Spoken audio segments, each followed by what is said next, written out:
Hi, this is Park Sam with this episode of the Living and Working Abroad show. And we're going to focus on the EU and EU citizenship, specifically um, Ireland and Cyprus for UK expats.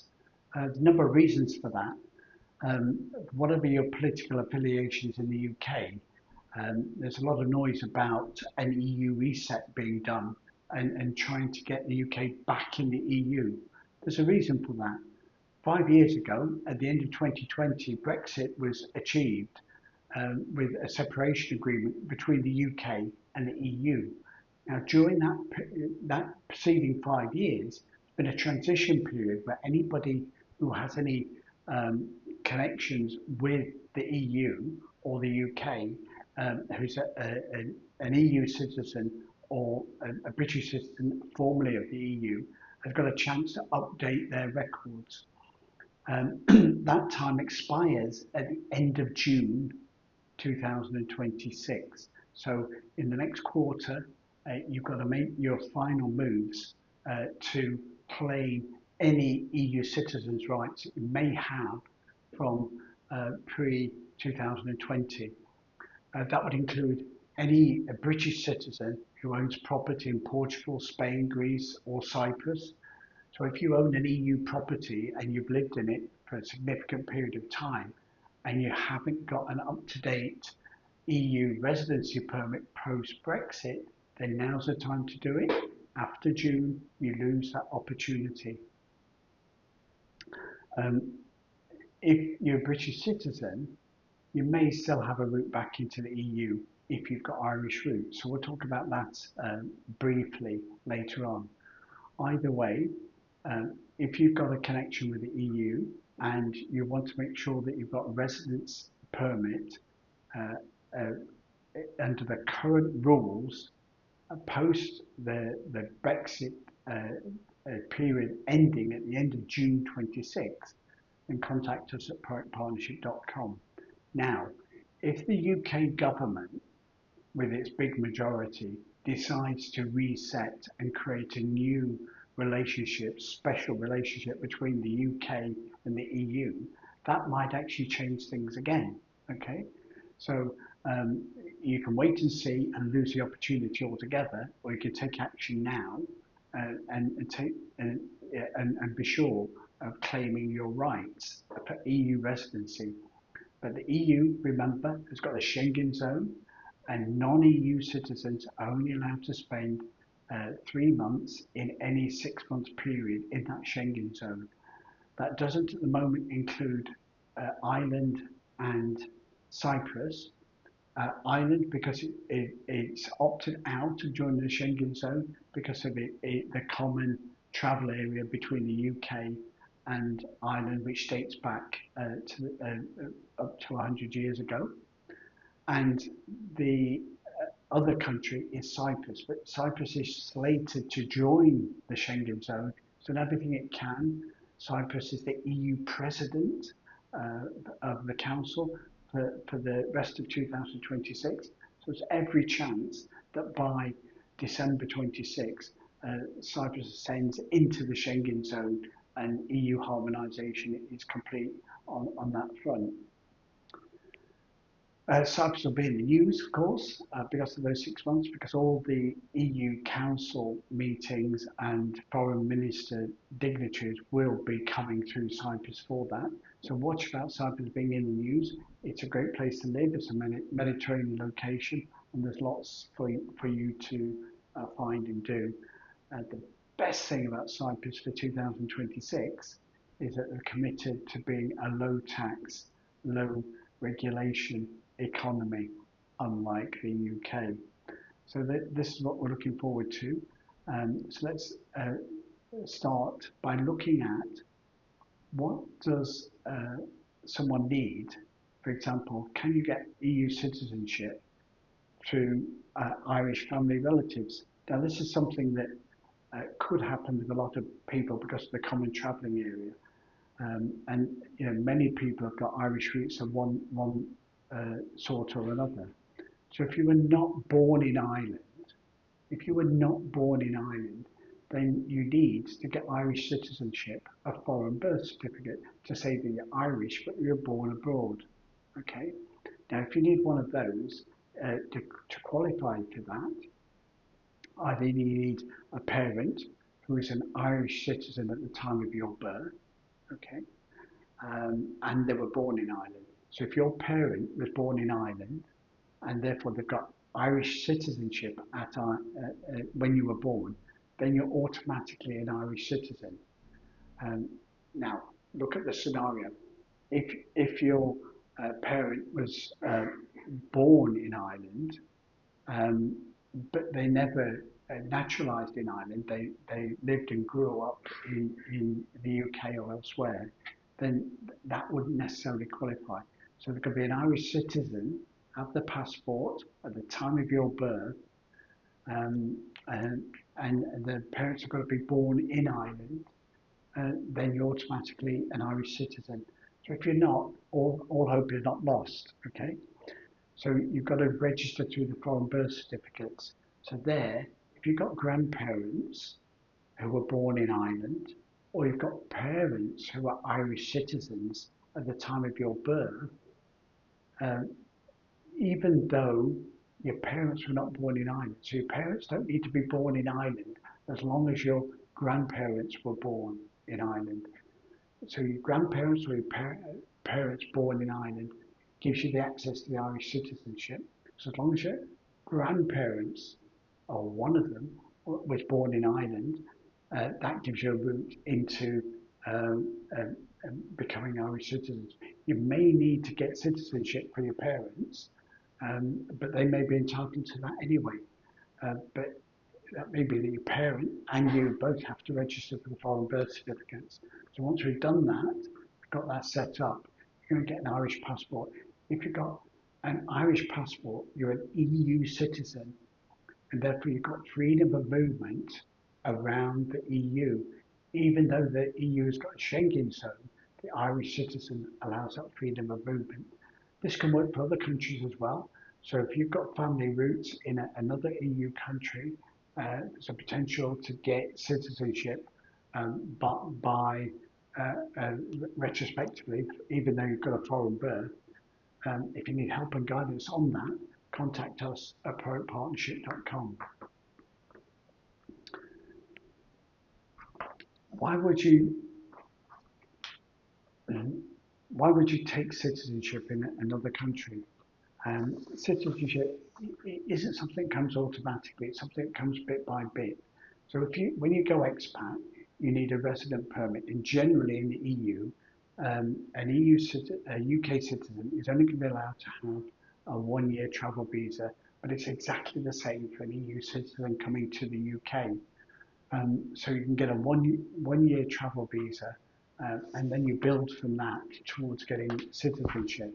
Now, some countries like Cyprus have fast track plans where you can make investments in real estate, or creating a company and putting 300,000 on deposit to fast track your citizenship and your permanent residency. But otherwise, that's not. Otherwise, you have to go through the temporary resident permit route. But the reason why you'd want to do that is to relocate and become a tax resident in another country. If you a UK entrepreneur, if you created a business and you're making 500,000 a year, in the UK you're paying corporation tax at 25%. The dividend taxes are going up to 10.75%. Well, if I use round figures, 10, 36, and 39% for dividend taxes at the highest rate. So if you've got a business in the UK and you're earning £500,000 a year, you're effectively going to be paying a 50% tax rate.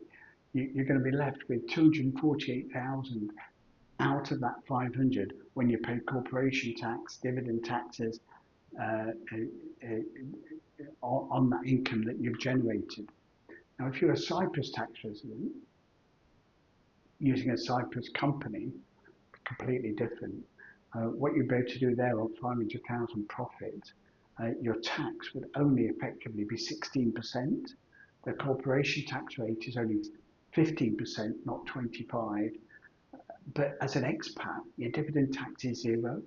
So you're saving up to 40% on dividend tax. So an entrepreneur coming to Cyprus with his business, um, 500,000 turnover, it's got an effective tax rate of 16%.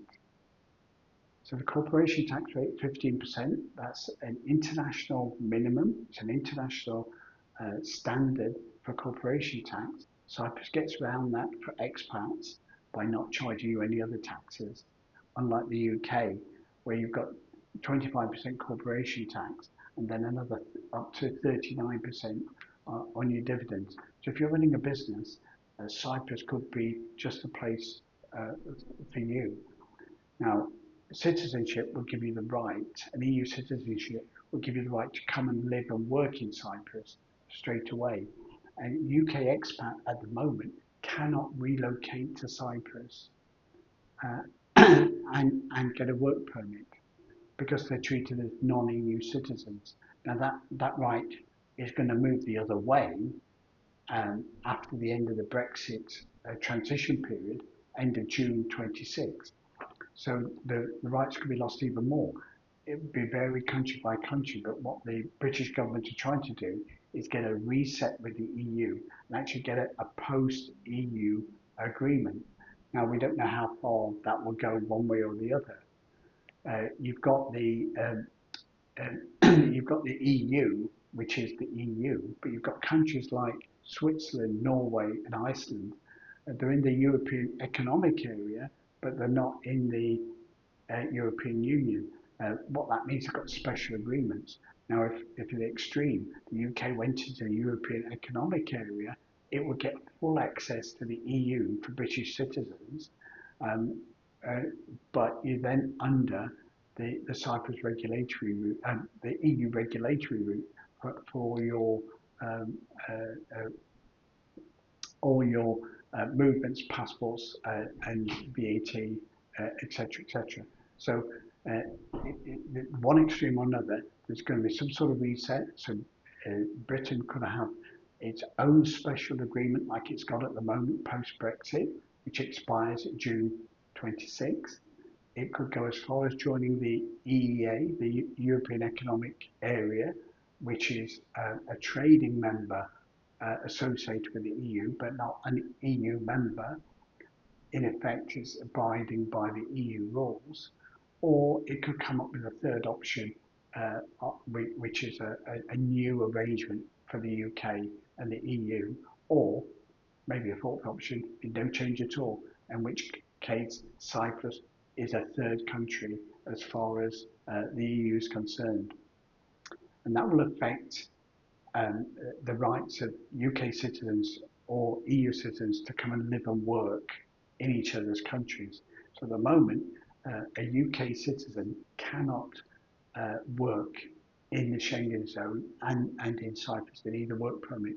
So the way to get around that, there's two ways. One is to create a company, be that company director, and you can have a holding company, so you can still trade through your UK company, but have a sister company in the UK. Now you've got transfer pricing rules to manage, but it is manageable depending upon what your turnover is. So you could have management control of a holding company in Cyprus and reduce your effective corporation tax level down to 16% from 50%, 15% in the UK. And that's your company that is based in Cyprus rather than you. You do need directors and managers and secretaries responsible and in location, but again, Proact can offer that service with a company secretarial service for that. A Cyprus company is a bit more hands-on, day-to-day work with VAT, social insurance, and um, uh, income taxes, as well as audit requirements. It's more expensive and time consuming to run than a UK company, but if the tax saving is there, the net tax is still saved. So your choice is 50% in the UK for your own business, or effectively for dividend and corporation tax, or Cyprus to pay your dividends, social insurance, and corporation tax and get an effective tax rate at 16%. So that's one way that post-Brexit, an EU expat can go and live and work in the EU and in Cyprus specifically. What Cyprus also offers is an EU remote workers contract. Now, again, this can work very well, but there's a limited number of these visas available each year. So for Cyprus each year, there's 500 visas available for digital nomad workers where you could apply to work. As long as you've got a minimum income, now you now need to be declaring at least 3,500 and more if you've got a spouse and children. But it's just one person registering in the family allows you all to live and work in the country and qualify for the social insurance benefits. So the digital nomad, you need to have at least 3,500 net income from your business. Now, and your employer cannot be in Cyprus. It's got to be. So if you've got your own company in the UK and you want to work from that, you can be that they can be your employer, or you could be working as a contractor, which is self-employed in general, but you've got one contract with one supplier, one customer, or 2 or 3 customers. That way you can apply for the digital nomad contract for residency permit to live and work in Cyprus. And the benefit of that is, again, you've got 0% dividends, plus you've got a 50% off the income tax rate. So yeah, you are going to have to declare all your income as an individual on the digital nomad contract, and over 80,000 euros, your tax rate is going to be up to 35%. But with a 50% discount, you're only going to be paying a maximum of 17.5%. But on the income tax, you've got social insurance as well.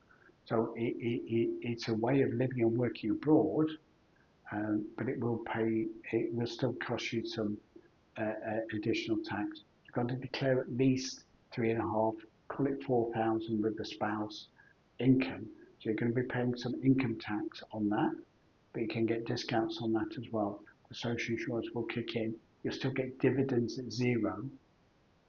You'll get dividends at 0% tax, but income tax is on the minimum income requirements of 4,000, which in Cyprus terms is putting you in a bracket of around about 30% tax. So if you can get a 20 or to 50% tax deduction, it's still a very, very low tax rate compared to the UK, a maximum of 20%.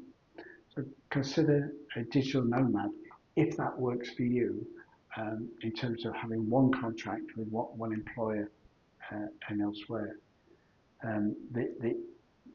This digital nomad contract is based upon the EU blue card in effect, but it still gives you that right to live and work and travel around the EU without any post-Brexit restrictions. So that the current restrictions are going to be changing at the end of June, and to live and work abroad, you've got to find a way to do that works for you. If you're just an investor, if you're not working, if you just got overseas property rental income or dividends, you can work in Cyprus. You can live in Cyprus on an annual renewable visa and be a tax resident, and you still get 0% dividends.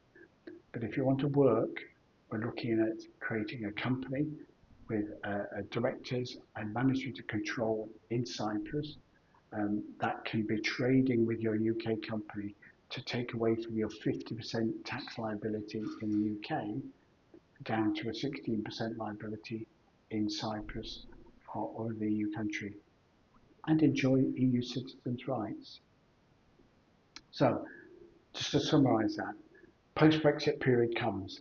The post-Brexit period ends, and the agreements end at the end of June 26, 5 years after the end of the 5 years of Brexit, plus the 6 months of waiting. UK citizens will be subject potentially to Schengen zone and working restrictions in the EU as third country nationals. That may change with a new UK-EU agreement, but if it doesn't, then your way to live and work abroad in Cyprus or the EU is to consider creating a company and working through that with management and control in Cyprus, or you can consider a digital nomad contract where you've got a contract with somebody overseas. The employer is not in the UK, not in the EU, but in the UK or another country, in the United States, or just one or two direct clients. That way you can then potentially get down to the 60-day rule as well, be paying social insurance and be fully integrated into Cyprus.